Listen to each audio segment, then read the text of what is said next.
อนให้มีปัญญาหัวเขาเป็นศิลป์ควรหมั่นทำเพียรศึกษาเพื่ออนาคตข้างหน้าเราจะได้เป็นคนดี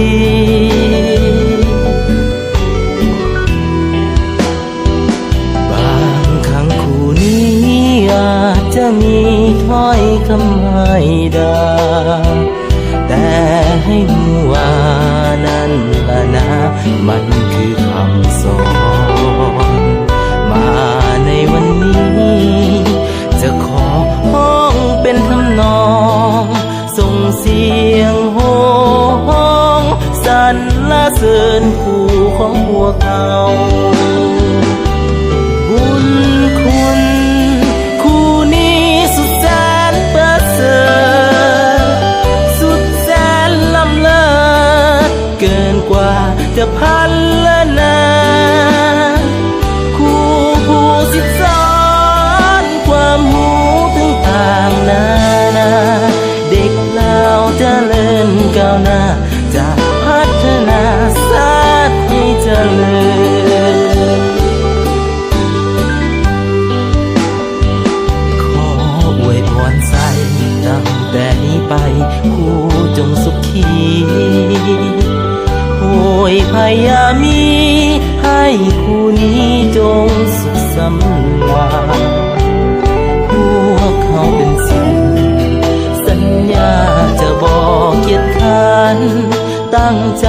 ทำเนียนเขียนอ่านเพื่อปฏิภาณคู่นั้นเป็นจริง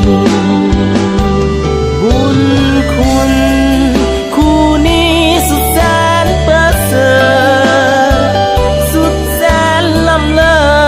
ศเกินกว่าจะพันละนาคู่ผู้สิทธิสอนความหูถึงต่างนานาเด็กเราจะเลินก้าวหน้าจะพัฒนาศาสตร์ให้เจริญ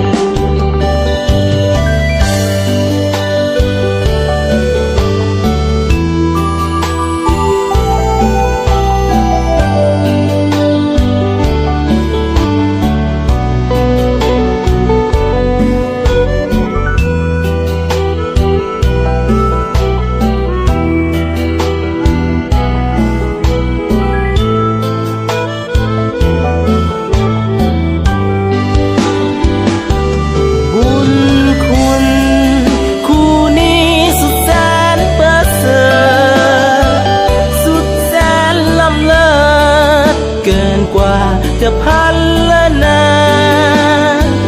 คู่ผู้สิทธิสอนความหูถึงต่างนา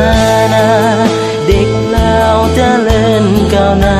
จะพัฒนาศาสตร์ให้เจริญ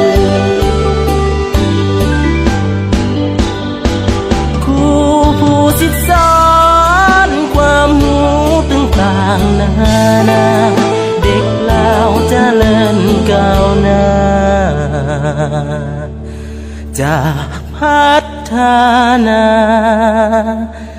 ศาสตร์ให้เจริญ